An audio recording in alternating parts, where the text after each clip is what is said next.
മക്കരപ്പറമ്പ് ആറങ്ങോട്ട് ശിവക്ഷേത്രത്തിൽ ലക്ഷദീപം സമർപ്പണം ജനുവരി 4 ഞായറാഴ്ച നടക്കുമെന്ന് ഭാരവാഹികൾ മലപ്പുറത്ത് വാർത്താ സമ്മേളനത്തിൽ അറിയിച്ചു. സന്ധ്യാസമയത്ത് ക്ഷേത്രത്തിനു മുൻപിൽ 1,00,000 ദീപം തെളിയിക്കും. ആറങ്ങോട്ട് ശിവക്ഷേത്രത്തിന്റെ ചൈതന്യവർദ്ധനവിനും ഭക്തജനങ്ങളുടെ ദുരിത നിവാരണത്തിനുമായാണ് ഭഗവാന് ലക്ഷദീപം സമർപ്പിക്കുന്നത്. ഈ ദീപസമർപ്പണത്തിൽ ഓരോരുത്തരും അവരവരുടെ കുടുംബാംഗങ്ങളുടെ പേരിൽ കഴിയുന്നത്ര ദീപങ്ങൾ തെളിയിച്ച് പങ്കാളികളാകണമെന്ന് വാർത്താ സമ്മേളനത്തിൽ ക്ഷേത്ര ഭാരവാഹികളായ C Prabhakaran, A P Ramadas, K Jitesh എന്നിവർ അറിയിച്ചു.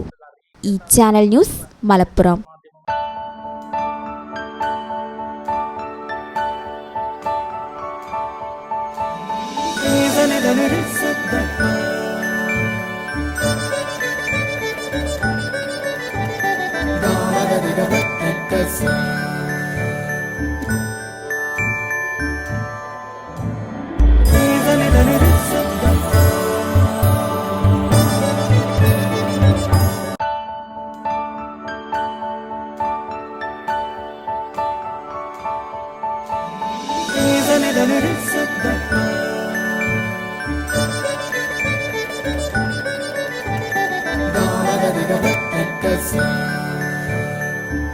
Qatar golden diamonds, Calicut road, Valanchery main road,